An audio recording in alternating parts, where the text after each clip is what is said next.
चलो गाइस, आज से हम करेंगे सी लैंग्वेज। तो पूरी करना है हमें। तो अभी मैं वेब कैम को बंद कर देता हूँ क्योंकि आज हम बिना वेब कैम करने वाले हैं। तो ओके। तो आज हमें सी लिखनी है, तो उसके लिए मैंने सबसे पहले हमारा जो सी के मैंने पीडीएफ पहले ही यहाँ पे बना के रख रखी है फाइल। तो इस फाइल से हम इस सी लैंग्वेज को करेंगे अपनी बुक को एक्सेस। ये हमने यहाँ पे ये तो ये वाली बुक होने वाली है, प्रोग्रामिंग इन सी बाय सुशील गोयल। मतलब सुनील, हाँ सुशील गोयल, ओके। तो ये वाली बुक होने वाली है। इस बुक को हमने आप या तो परचेज कर सकते हैं, ऐसे ये लगभग 220 रुपीज़ की बुक है। वरना अगर आपको नहीं है तो पीडीएफ भी प्रोवाइड करवा सकता हूँ मैं आपको। आप बस चलो ईमेल पे कर सकते हैं, आपका ईमेल है नीचे डिस्क्रिप्शन में, ईमेल आ रही होगी तो इस ईमेल पे कर सकते हैं। तो आज हम इस बुक का पहला चैप्टर करने वाले हैं, जो कि लगभग लगभग पूरा थ्योरेटिकली होने वाला है। सॉरी, जो कि पूरा पूरा थ्योरेटिकल होने वाला है, बस कुछ इसमें हो सकता है। तो चैप्टर 1 है यहाँ पे सी फंडामेंटल्स। तो आज हम देखते हैं सी के बारे में शुरुआत। तो सी जो है प्रोग्रामिंग लैंग्वेज है, जो कि कंप्यूटर प्रोग्राम्स बनाने के लिए यूज़ होती है। इसको जनरली इसको कहते हैं कि ये बहुत पावरफुल, एफिशिएंट और कम्पैक्ट लैंग्वेज है। और इसको बनाया गया था AT&T बेल लेबोरेटरी में, यूएसए में 1972 में। तो ये है इसकी जो है।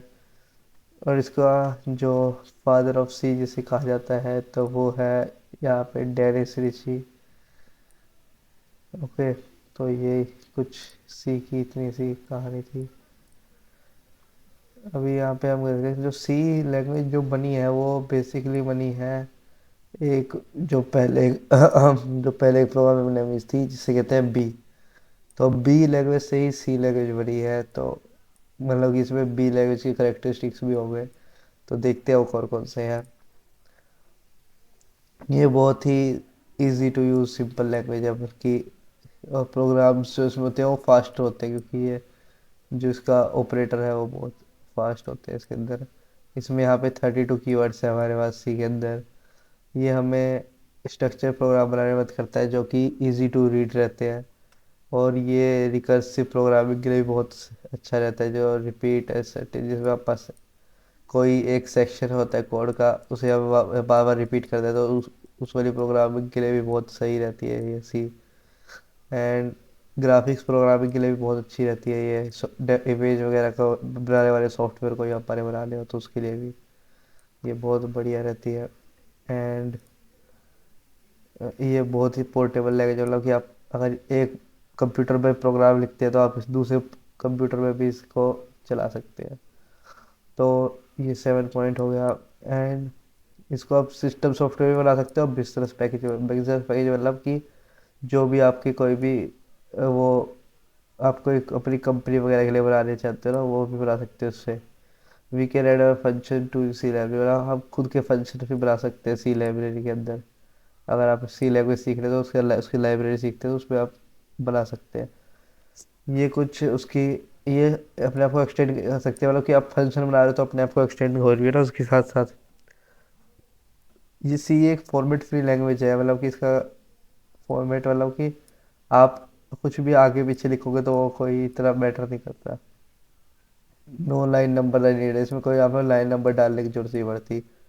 नीड नॉट प्ले स्टेटमेंट और इसमें कोई जरूरी नहीं कि आपको जहाँ मतलब कि कोई स्पेसिफिक लोकेशन है कोई स्टेटमेंट की, जैसे मैं बताया था आपको।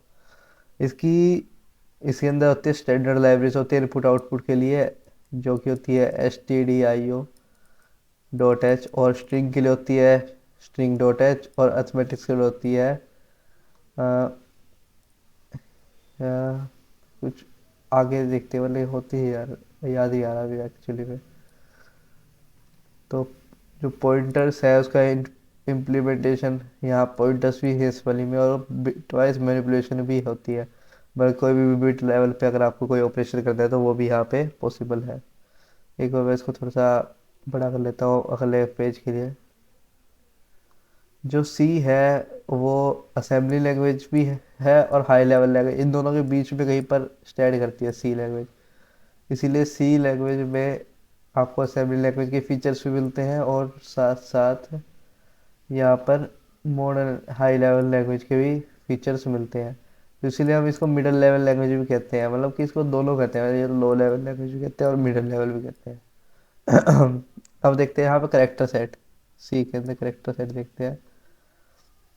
तो जैसे कि हर लैंग्वेज का अपना अपना करेक्टर सेट रहता है, तो जैसे सी में भी अपना करेक्टर सेट है जो कि किसी भी लेटर या अल्फ़ाबेट या डिजिट या कोई स्पेशल सिंबल के लिए होता है, ठीक है। तो इसमें कौन कौन से वर्ड नंबर एक्सप्रेशन यूज़ करते हैं वो बताता है करेक्टर सेट। लेटर देखो, आप अपर केस और लोअर केस दोनों इस्तेमाल कर सकते हो, ए टू जेड और ए टू जेड।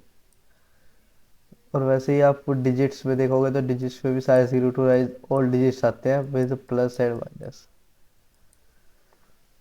स्पेशल सिंबल में आपका लगभग लगभग सारे स्पेशल सिंबल अवेलेबल है।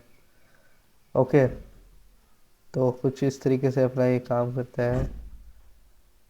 हाँ, चलो फिर अब हम देखो यहाँ पे लगभग माइनस वगैरह सब कुछ आपको सिंबल मिल जाते हैं सारे सारे। और वाइट स्पेस या ब्लैंक स्पेस दे सकते हैं उसमें, टैब, रिटर्न, फॉर्म, फिर न्यू लाइन, ये सारे आपके यहाँ पे काम करते हैं। तो मतलब यहाँ पे लगभग लगभग आपका सारा कुछ काम करता है जितने भी आपके हैं यहाँ पे, ठीक है। तो यहाँ पे वाइट स्पेसिस करेक्टर जो है वैसे कंपाइलर के यहाँ पे ये सारे इग्नोर कर दिए जाते हैं, ठीक है। कीवर्ड्स करने वाले अब जो कीवर्ड्स है यहाँ पे 32 कीवर्ड्स है, जैसे कि बताया था आपको, जो होते हैं स्टैंडर्ड प्रीडिफाइंड मीनिंग होते हैं, और वो उनका सबका एक पर्पस होता है और जो कि रीडिफाइन नहीं कर सकते, मतलब इनको आप कोई भी और नाम नहीं दे सकते अपने। ये होते हैं रिजर्व कीवर्ड्स। ओके, तो रुकिए मैं थोड़ा सा यहाँ पे तो यहाँ पे वही कीवर्ड्स है, ऑटो, डबल, इंस्ट्रक्ट, तो ये सारे सारे आप पढ़ सकते हैं वीडियो पॉज करके। ये सारे हमारे पास आते हैं कीवर्ड्स सी में।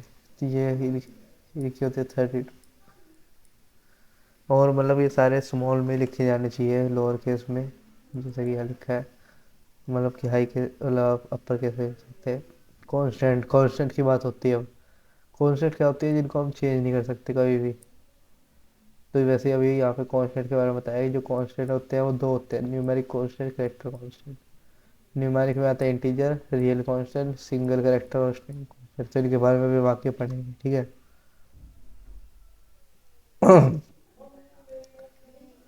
चलो फिर अब पढ़ते हैं हम इंटीजर कांस्टेंट के बारे में।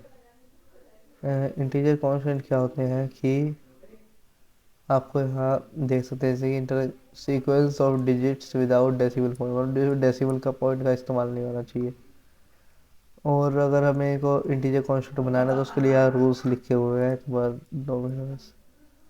तो उसके लिए यहाँ रूल लिखे हुए हैं, जैसे कि इंटीजर कांस्टेंट के पास एक डिजिट, वन, कोई भी वन डिजिट और 0 से 9 तक, और इसमें डेसिमल पॉइंट नहीं होना चाहिए, एक्सपोनेंट नहीं होना चाहिए, कॉमा और ब्लैंक स्पेस नहीं होना चाहिए, या फिर प्लस माइनस का साइन तो होना चाहिए, मतलब मस्ट लिखा है तो होना चाहिए। प्लस के लिए तो अगर प्लस से लिखे तो प्लस की जरूरत नहीं पड़ती, लेकिन माइनस के लिए माइनस का तो होना चाहिए। डिफ़ॉल्ट साइन इज पॉजिटिव बता दिया, अगर आप कोई भी साइन लगाएंगे तो ये पॉजिटिव माना जाएगा। द अलाउड 16 बिट के लिए होती है इतना, अगर आप 16 बिट कंप्यूटर यूज़ कर रहे हैं तो आपके पास इतनी रेंज होती है। इसको आप याद रख सकते हैं, आपके एग्जाम में पूछा जा सकता है। 3 टाइप ऑफ ये होते हैं, डेसिमल, ऑक्टल और हेक्साडेसिमल इंटीजर कांस्टेंट। ये होते हैं 3 टाइप्स। डेसिमल वाले में होते हैं 0 to 9, सिंपल है एकदम 0 to 9 तक। द फॉलोइंग आर वैलिड, ये सारे वैलिड है, मतलब 18, -11, +39, 0 और 872। और ये है कि जो इनवैलिड इंटीजर है, मतलब डेसिमल वाले नहीं है ये, पर इनवैलिड है सर। देखो यहाँ पे डेसिमल है तो ये इनवैलिड इंटीजर है, यहाँ कोमा ये इनवैलिड है, यहाँ पे ये साइन है, तो ये साइन अगर मान लो कि यहाँ पे की जगह यहाँ आता तब तो ये वैलिड होता, लेकिन अब ये इनवैलिड है। और यहाँ पे आ गया एक ब्लैंक स्पेस आ गया, ये वाला है ना, तो ये वाला भी इनवैलिड है। तो कुछ इस तरीके से था। अब करते हैं ऑक्टल इंटीजर की बात, ऑक्टल इंटीजर कांस्टेंट। इसमें क्या होता है 0 to 9, 0 to 9 का मतलब क्या है कि 8 स्पेस है, मतलब 1 2 3 4 5 6 7 8। तो यहाँ पे 8 हो गया, 8 है ना, सारा नौ नहीं 8। तो यहाँ पे 0 से 7 तक 8 नंबर्स हो गए टोटल, तो इसको ऑक्टल कहते हैं, मतलब कि 8 इन 8 नंबर से कोई बनाओ। तो जैसे ये है 0 है, ये हो गई, ये सारे ऑक्टल के हैं। और हेक्साडेसिमल मतलब कि 0 to 9 तो होना चाहिए। और साथ में कोई ये होता है सॉरी, या तो कैपिटल है या स्मॉल ए से स्मॉल एफ से कैपिटल एफ तक, इनको मिला के और उसके आगे होना चाहिए ये। ओके। तो जैसे ये सारे इसके हो गए, ठीक है। तो हम डेसिमल या इंटीजर इनका यूज़ करते हैं प्रोग्रामिंग, मतलब कि ये ऑक्टल वगैरह हेक्साडेसिमल का यूज़ नहीं करते। गला खराब है। अब कहते हैं हम रियल या फ्लोटिंग कॉन्स्टेंट की बात। तो रियल कॉन्स्टेंट को फ्लोटिंग पॉइंट कॉन्स्टेंट्स भी बोलते हैं। तो जो रियल कॉन्स्टेंट है वो एक नंबर है जिसमें डेसिमल भी हो सकता है और एक्सपोनेंट भी हो सकता है, या दोनों भी हो सकते हैं। The real constant could be written in two form, इनको दो फॉर्म में सकते हैं, फ्रैक्शन फॉर्म या एक्सपोनेंशियल फॉर्म। तो ये दो फॉर्म्स में हम लिख सकते हैं। तो फ्रैक्शनल फॉर्म का जो रियल कांस्टेंट है वो क्या है, रूल्स फॉर रियल कांस्टेंट आपको बताया गया कैसे कि ए रियल कांस्टेंट के पास क्या एक डिजिट तो होना चाहिए, मतलब 0 to 9 में एक डिजिट होना चाहिए।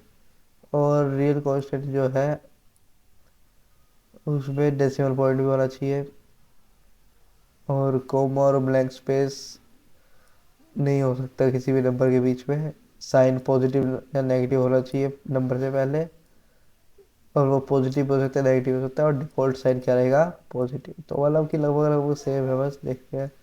ये सारे रियल कांस्टेंट है, मतलब कि वही सेम बात है कि आप डेसिमल लगा रखे तो आपका रियल कांस्टेंट हो गया।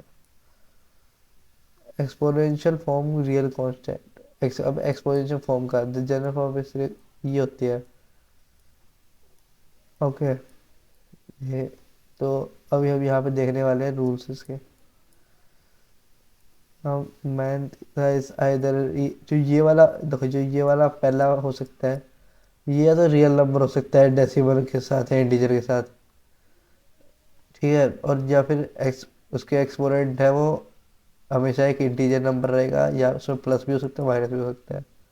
जो मेंटिसा वाला पार्ट है वो उसमें प्लस भी हो सकता है माइनस भी हो सकता है, या फिर वरना डिफॉल्ट साइन क्या रहेगा, पॉजिटिव। जो मेंटिसा वाला पार्ट है यही वाला पहले पार्ट की बात हो रही है या सारी जगह। एक मिनट।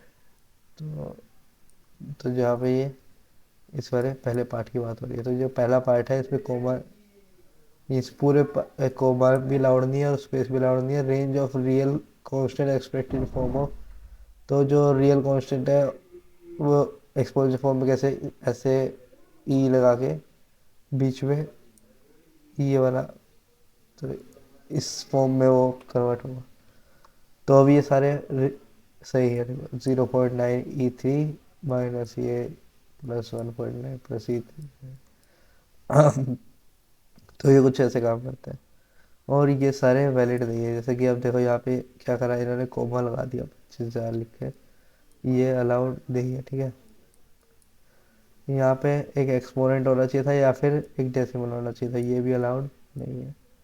यहाँ पे क्या है, जो एक्सपोनेंट नंबर है वो इंटीजर होना चाहिए था, जो कि ये पहला अक्षर है, मतलब कि सेकंड सेकंड है ना, सेकंड ये वाला इंटीजर होना चाहिए था, पर इंटीजर नहीं है। मतलब ये डेसिमल वाला एक ये आगे आता और ये पीछे आता तो ये सही होता, वाला एक गलत है। और यहाँ पे इन्होंने डॉलर का प्रयोग कर दिया तो ये भी गलत हो गया। अब करेंगे हम सिंगल करेक्टर कॉन्स्टेंट, जो हम सबसे ज़्यादा इस्तेमाल करते हैं। जो इसमें सिर्फ एक सिंगल करेक्टर होगा जो अपोस्ट्रोफ में बंद होगा, मतलब सिंगल घूमने में। द करेक्टर में भी लेटर नंबर और स्पेशल करेक्टर है, कुछ भी हो सकता है। जैसे अभी QA, ये :5 और डॉलर, तो ये सारे उसके एग्जाम्पल है। अब हम करेंगे स्ट्रिंग। पहले सिंगल करेक्टर को यहाँ पर सबसे करते हैं ना, जैसे लेटेक्स वगैरह आप मैथ वगैरह में करते हैं, तो ये कुछ इस तरीके से काम करते हैं, ठीक है। हम करते हैं स्ट्रिंग कांस्टेंट। जो स्ट्रिंग कांस्टेंट है वो एक सीक्वेंस ऑफ करेक्टर है जो कि डबल कोट्स में बंद रहता है, ठीक है। जैसे ये डबल कोट्स है, डबल कोट्स है, डबल कोट्स। तो जब पाइथन में तो आपका ऑप्शन होता है भी, आप अलग में कर सकते हैं, पर इसे ऑप्शन आपका नहीं है, ये आपको डबल कोट्स में लिखना पड़ेगा। तो यहाँ पे total number character double string question, तो ये सारे हो गए स्ट्रिंग क्वेश्चन। अब ये नंबर है, ये है ना, पर अगर आपने उसको डबल कोट्स में बंद कर दिया ना, तो अब ये स्ट्रिंग बन चुका है। तो कुछ ऐसे काम करते हैं। अब ये है बैक स्लैश करेक्टर कॉन्स्टेंट।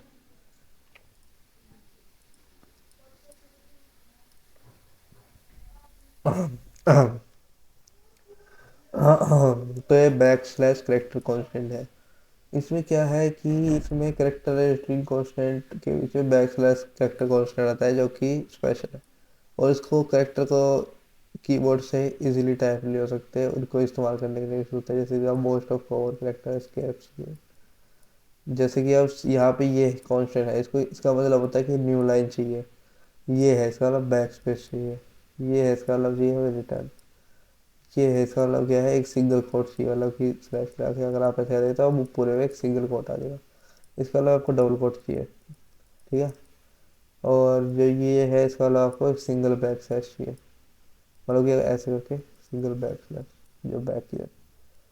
इसका मतलब आपको एक डल करेक्टर चाहिए जिसमें कुछ भी ना लिखो।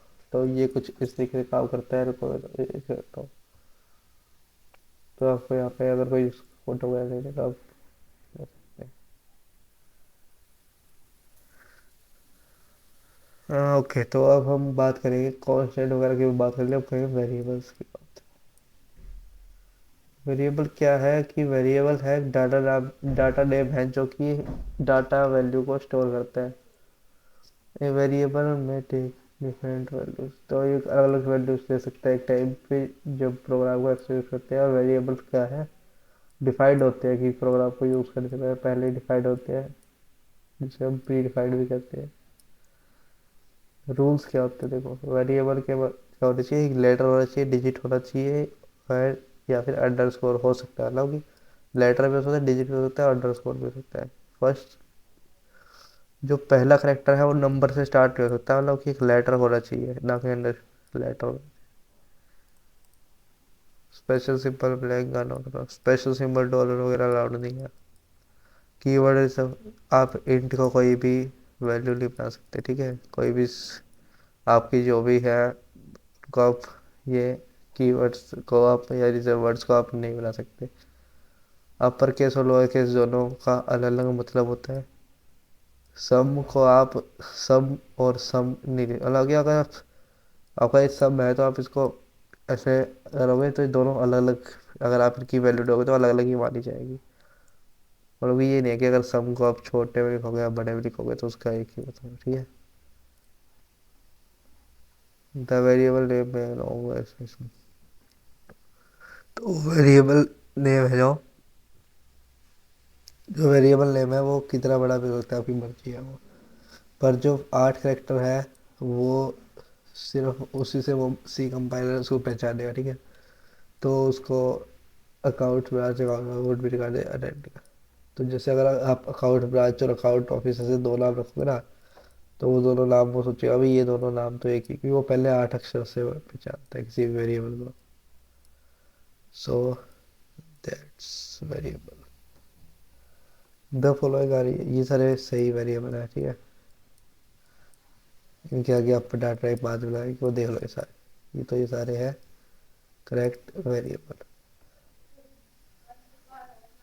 ये सही वैलिड है। राम कुमार ये स्पेस आ गया यार, क्योंकि कीवर्ड है इसलिए इन्वर्टेड हो गया। ये 8 थी, यहाँ पे 8 आ गए, यहाँ पे डॉलर आ गया भाई। ये कुछ इस तरीके से है। ओके, डाटा टाइप, अब ये सबसे मेन है, इसको आप अच्छे से समझ लें एक बार कि कॉन्स्टेंट वेरिएबल ये तो हमने पढ़ लिया, लेकिन अब डाटा टाइप होती है। डाटा टाइप क्या काम करती है, डाटा टाइप काम करती है कि आप पहचाने को अगर इंटीजर है करेक्टर है इसलिए देखो। तो कॉन्स्टेंट टू वैल्यू, इसको आप बस इन सब को अभी को छोड़ दो। अब ये लाइन पढ़ सकते हो आप कि जो है डाटा टाइप का एक फाइनाइट सेट ऑफ वैल्यूज है, जिसके अंदर रूल्स होते हैं ऑपरेशंस करने के लिए, जो कि जैसे अब देखिए आप बेसिक सिंपल, ये आपके सिंपल डाटा टाइप होते हैं, जैसे इंटीजर, इंट, फ्लोट, चार और कैरेक्टर। और ये स्ट्रक्चर डाटा होते हैं, एरे, स्ट्रिंग, स्ट्रक्चर, सॉरी।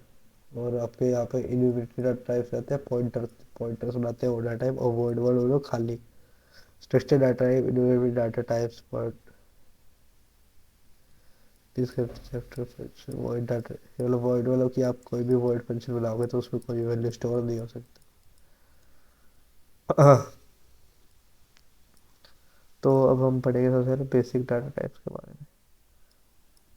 तो जो बेसिक डाटा टाइप्स हैं वो क्या करते हैं, कंप्यूटर की मेमोरी में स्टोर रहते हैं, अलग अलग उनका मतलब अलग अलग तरह से वो कंप्यूटर की मेमोरी में स्टोर होती है। जैसे कि इसकी जो मेमोरी रिक्वायर्ड है वो भी अलग अलग है, कोई कितने बिट लेते हैं वो भी अलग अलग। Various data types with the size of 60 repeat machine.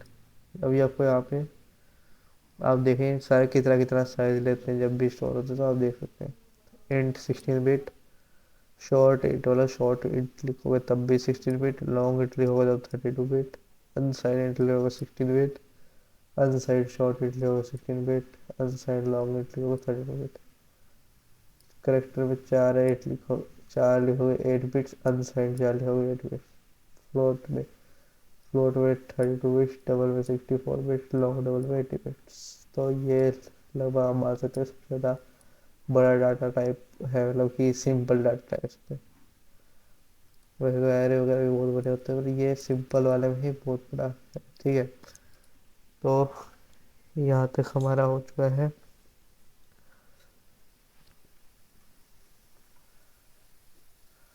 अब हम करेंगे यहाँ पे, देखिएगा ये क्या है।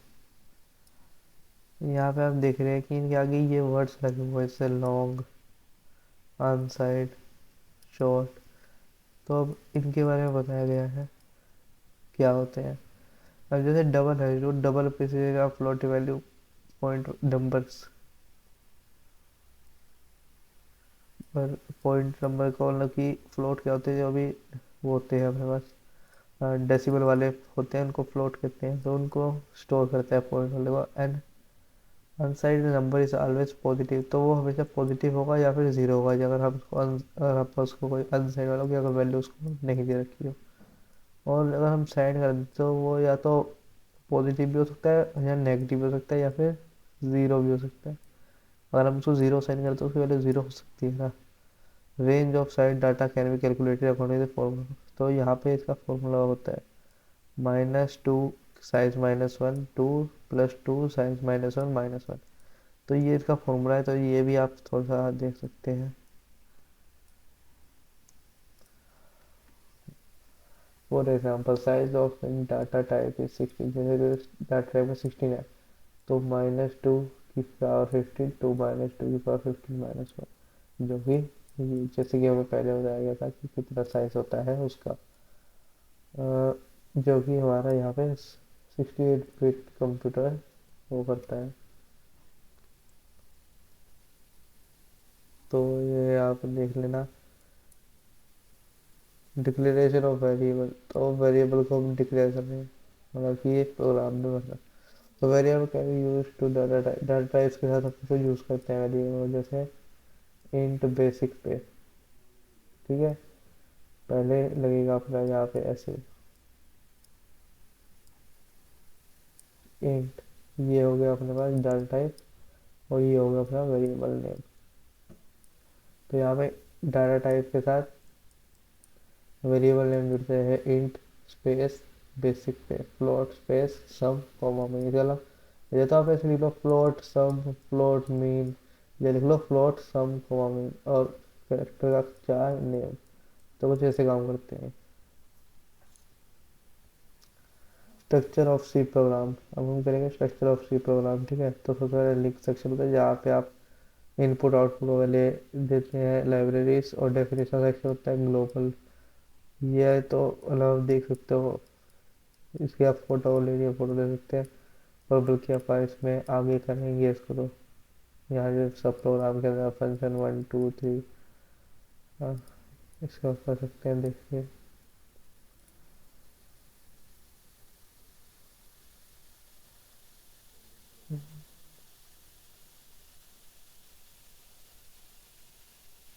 असाइनमेंट सब यहाँ पे अब होता है कमांड्स इन ए प्रोग्राम। तो जैसे यहाँ पे बता रहा है आपको इंट ए फ्लोट एक्स, तो वो जिस तरीके से आप इसको लिखते हैं data type space variable name और इक्वल टू कांस्टेंट। तो ये कलर होते रहते थोड़ा सा। हाँ, जो कमेंट्स होते हैं प्रोग्राम में उनका हम कुछ इस तरीके से करते हैं, जैसे कि पहले स्लैश एस्ट्रिक एस्ट्रिक स्लैश। तो ये अभी कमेंट बन चुका है।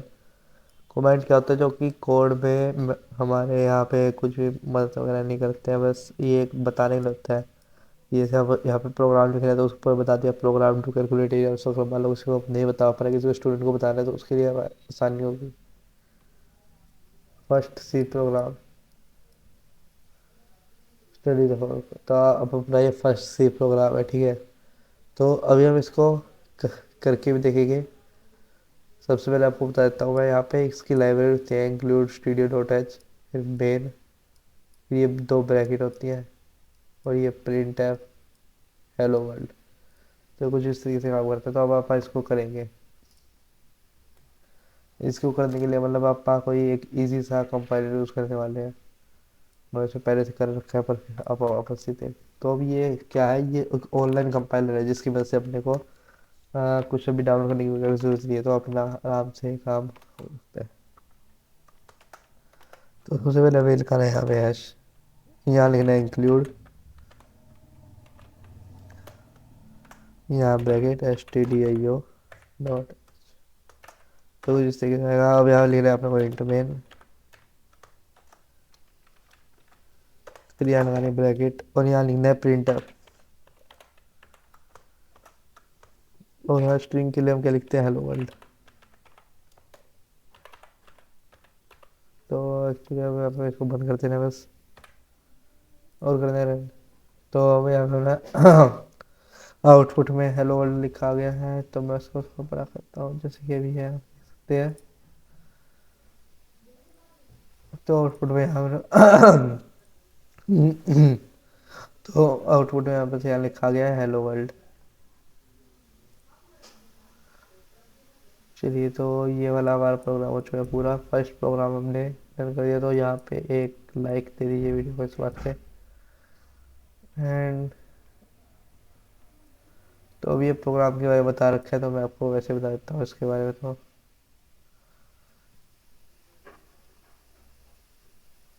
एंड ये वाला भी प्रोग्राम मॉडिफाई करेंगे इसको। ओ तो यहाँ पे इसके बारे में क्या बताया गया कि जो ये है, ये तो इसकी लाइब्रेरी है।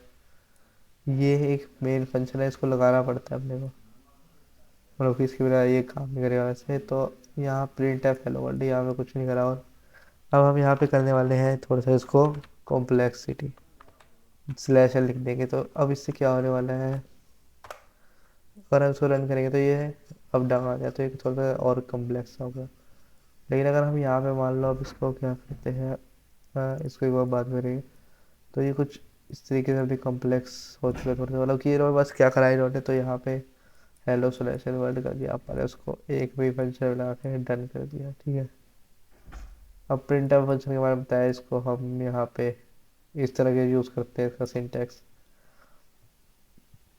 यहाँ लिखते हैं %d%c, ये बताऊंगा मैं आपको, ये रहे।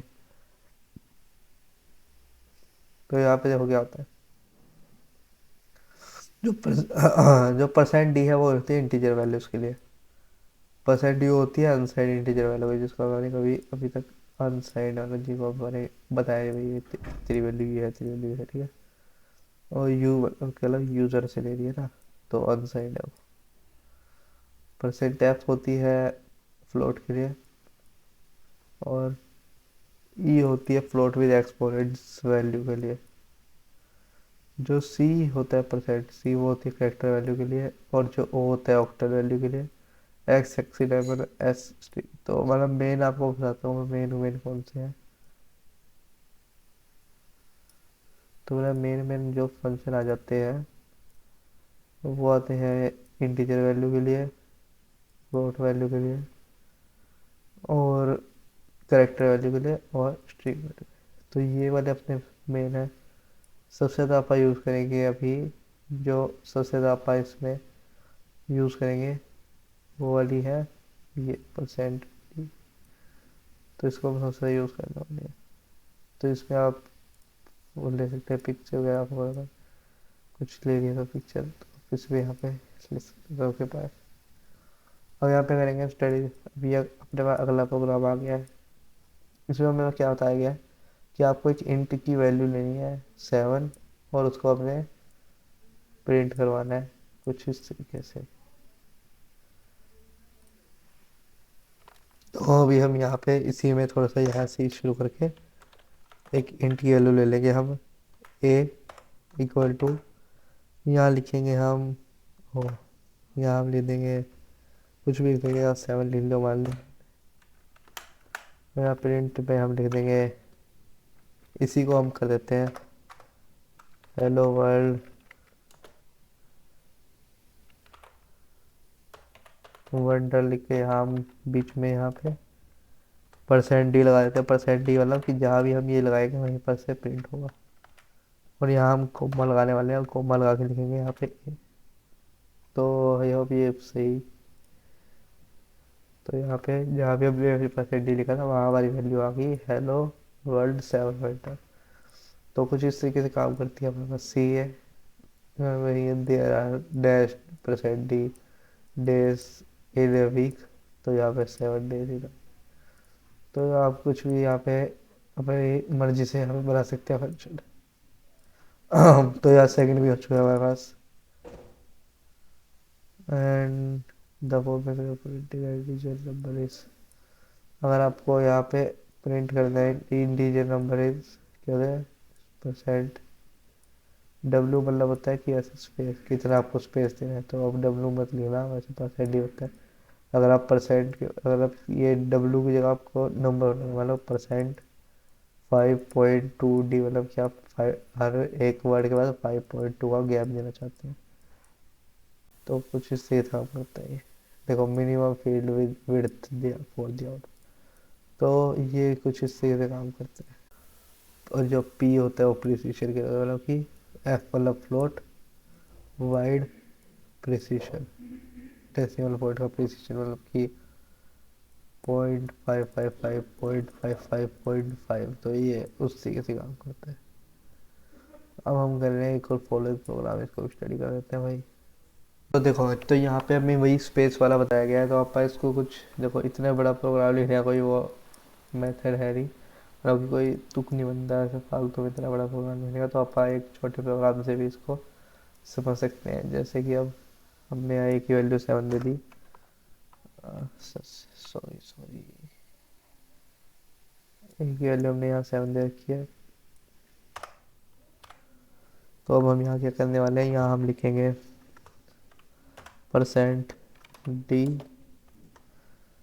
%5d %9d। तो कुछ इस तरीके से हम लिख लेंगे और अब देखते हैं। तो अपने आप देख लो,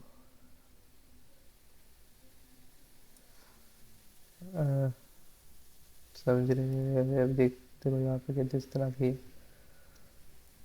तो ज़्यादा थी जब 246 तेरी थी %, ये भी 2400 हुआ के साथ क्लियर है, फालतू में गलत कर दे।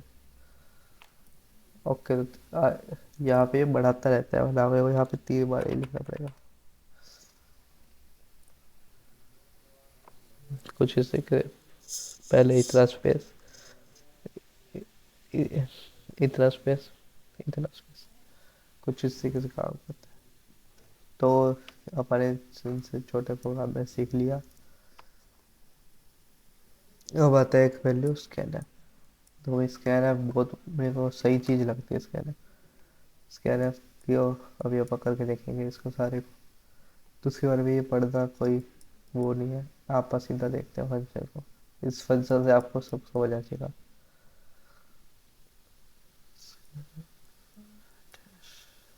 तो आपका कोई सही तो देखते हैं। या- वैसे आपको बताओ कि स्कैन ऐप जो होता है वो होता है वैल्यू स्टोर करवाने को, ठीक है। अभी आपको दिखाता हूँ मैं। यहाँ पे अपन ने बना लिया है इंट ए।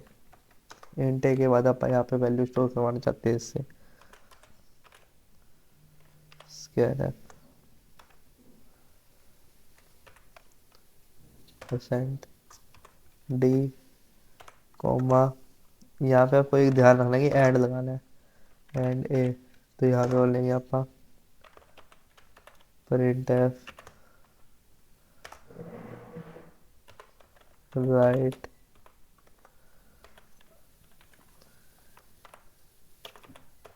एंटर्ड वैल्यू,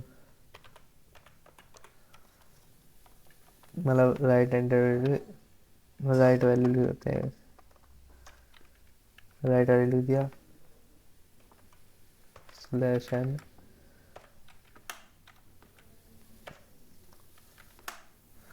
एक और print F,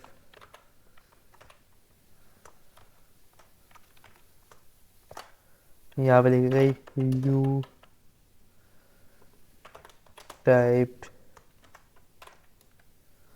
percent d coma. तो अब आप समझ सकेंगे कि ये स्कैन ऐप किस तरीके से काम करते हैं। यहाँ रन करेंगे, राइट है वैल्यू, मैं लिखता हूँ 12 एंटर, यू टाइप 12। भैया अगर वाला वापस करें, राइट है वैल्यू, ये करा यू टाइप। तो कुछ इस तरीके से काम करता है, मतलब स्कैन ऐप फंक्शन स्टोर करवाने की काम करते हैं अपने अंदर वैल्यू को। तो अपन इतना सब ये पढ़ने के लिए अपना इससे आसानी से समझ सकते हैं। अब ये डिफाइनिंग सिंबॉलिक कांस्टेंट, मतलब कि हैश डिफाइन वाला ही सिंबॉलिक कांस्टेंट हो गया। पी आई की वैल्यू होगी 3.14, काउंट करना है एज। तो ये सारे अपन इसी के अंदर इस्तेमाल करते हैं इसके। जब जैसे भी डिफाइन पास मार्क्स, तो पास मार्क्स को अगर आप परसेंट ही करोगे तो पास मार्क्स ऐसे लिखोगे तो ये अपने आप आपको बता देगा 35 है पास मार्क्स की वैल्यू। वैसे ही अगर आप यहाँ पे करोगे हैश डिफाइंड कोई भी करके यहाँ पे कोई भी वैल्यू लिखोगे तो उतनी आपको ये बता देगा। मतलब इतना कोई काम नहीं होता है इससे, क्योंकि अगर आप छोटे छोटे प्रोग्राम लिखोगे तब तो काम आ सकता है। मतलब कोई बड़ा आप कोई कोडिंग करोगे उसमें कुछ काम नहीं करने वाला आपका। Int a equal to one, where a equal to one output is ये, मतलब इन्होंने वही कर दिया। A equal to c, a equal to then output is, देखो। ओके, तो वैसे ही खत्म हो चुका है, तो आप थोड़ा सा यही कर देते हैं। तो इसमें अब करेंगे अब, अब ये एक पूरा शुरू से कर लेते हैं। यहाँ एक इंट ले लो ए, स्मॉल ए, एक इंट ले लो पी, एंड यहाँ पे वो लिखेंगे अपना प्रिंट है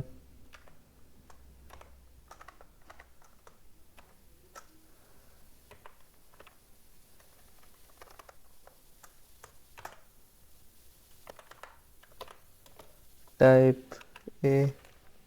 ओके, टाइप ए लिखेंगे बस। एंड यहाँ पे देखो इतना सब लिखने के बजाय कंट्रोल से करके यहाँ सारे को इसको कंट्रोल से कर लेंगे। Type B and then scan F percent D percent D,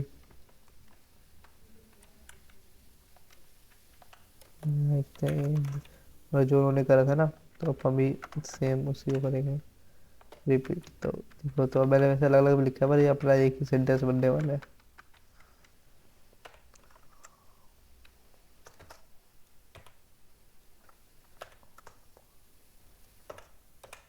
तो वो जिस तरीके से काम करेगा, तो एक बार देख लेते हैं कि इतना काम कर रहा है।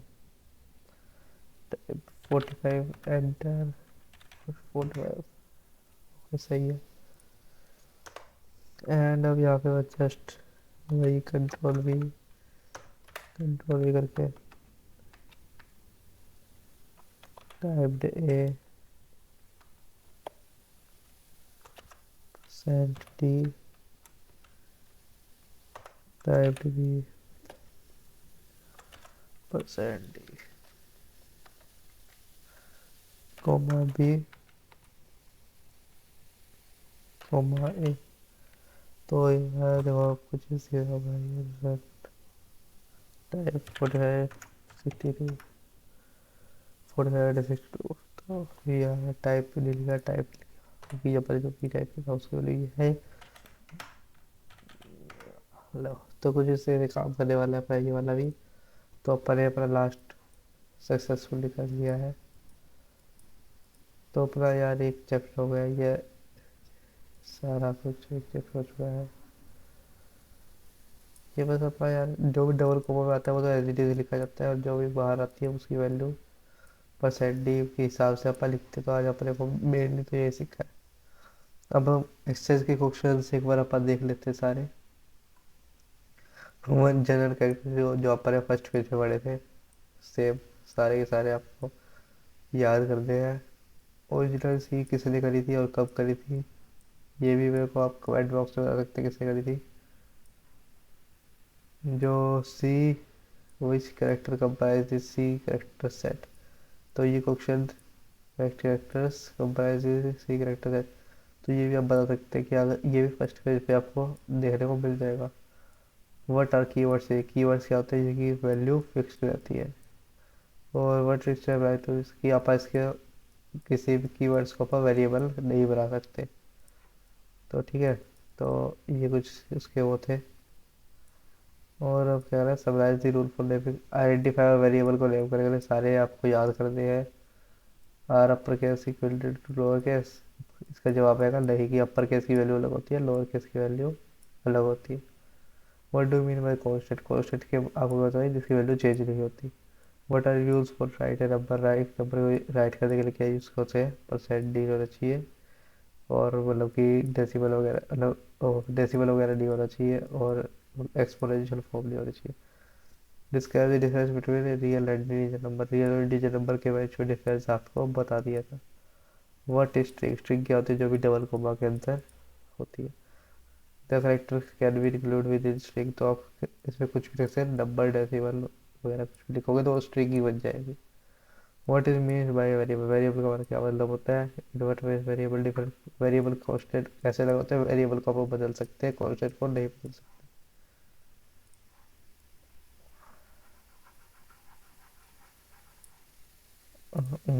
Explain various data types available सारे आपको डाटा टाइप्स याद होना चाहिए। बुलियन इंटीजर कैरेक्टर सारे के सारे।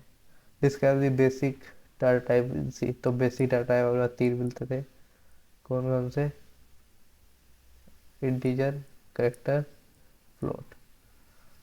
What is the string constant क्या होते हैं ये आपको पता होना चाहिए।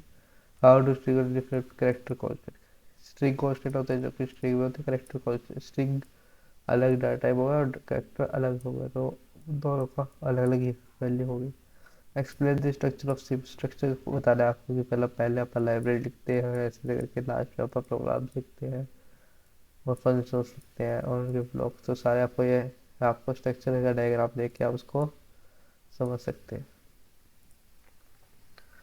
डाटा टाइप डिक्लेरेशन का क्या फ़ायदा होता है और कंपोनेंट टाइप डिक्लेरेशन आपको सारे डाटा टाइप्स वगैरह होने चाहिए। तो initial value assign two variable with in type declaration initial value आपको सारी होती है कि अनअसाइंड रहती है। What is symbolic constant symbolic constant क्या होते हैं और सिंबॉलिक कांस्टेंट डिफाइन कैसे करते हैं और एडवांटेज क्या होते हैं। What is a print of function किस लिए होता है कुछ भी प्रिंट करने के लिए और स्कैनफ के लिए होता है कुछ भी वैल्यू स्टोर करने के लिए। How short integer long data मतलब प्रिसिशन है तो इनके आपको पढ़ लेना क्या क्या होता है शॉर्ट इंटीजर लॉन्ग इंटीजर है। स्कैनफ फंक्शन के लिए मतलब कि आपको आपको जैसे डाटा स्टोर करवाना है तो उसके अंदर आप स्कैनफ पे मेनली तो यही होता है कि आप डाटा स्टोर करवा सकते हैं और कुछ भी आपको याद रखना कि उसके आगे आप ऐड जरूर लगाए जब आप होम के बाद लगा सकते हैं डेटाबेस कंट्रोल स्टिक। तो ये सारे आपको उसी में सारे सारे क्वेश्चन आपको उसी के अंदर मिल जाएंगे जो आज हमने पढ़ा है। और पीडीएफ लेनी तो आप कमेंट पे आपको वो लिख सकते हैं, मैं आपको सेंड कर देगा, और आप ईमेल कर सकते हैं। हाँ, control stick print F function different from control scan F function which following are invalid constant. Invalid constant कौन कौन से, तो ये बता देते हैं। तो जो कांस्टेंट इनवैलिड है, ये देखो ये सही है, मतलब कि इनवैलिड कांस्टेंट है ना, जैसे ये वाला नहीं हो सकता। ओके, ये इधर यहाँ पे ये वाला दूसरा कॉन्सेप्ट आ गया। ये वाला है एक, भाई ये वाला सही होगा, सही तो सही है, एक ये सही है ये। तो आप इनमें देख सकते हैं कौन कौन सा है, कौन कौन सा नहीं है। Which of the following invalid variable name and Y. तो इनमें से आप इनवैलिड वेरिएबल नेम देख सकते हैं। हाँ, चलिए, तो लास्ट पेज रह गया अपने पास। Write appropriate declaration variable group integer variables floating character. तो इन सब के आपको पढ़ा दिया है, तो इनमें देख सकते हैं write and appropriate definition for simple call. इन सब की आपको डेफिनेशन कर दी है।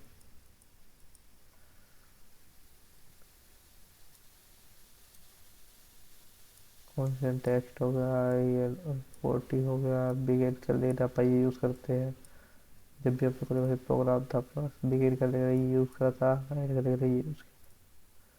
शिवाय में भी नाम होगा शिवाय, ठीक है।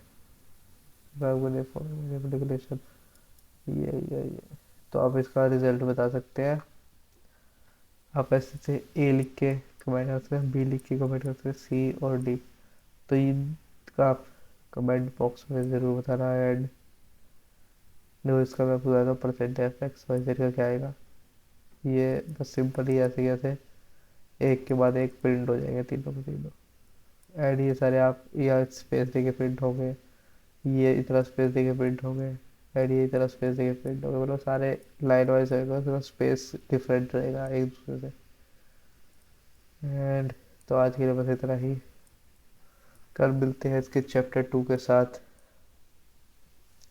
एंड तो मैं एक बार रुको, एक बार इसको बंद कर देता हूँ एंड फिर इसके बोर कर लेते हैं अपना। हाँ, तो कुछ इतना अपन ने आज कर दिया है सारा का सारा। एंड लगभग 40 कुछ मिनट की वीडियो हो गई होगी। तो चलिए फिर, रात हो गई है, 10 बज गए हैं, तो फिर अब कल मिलते हैं। And bye.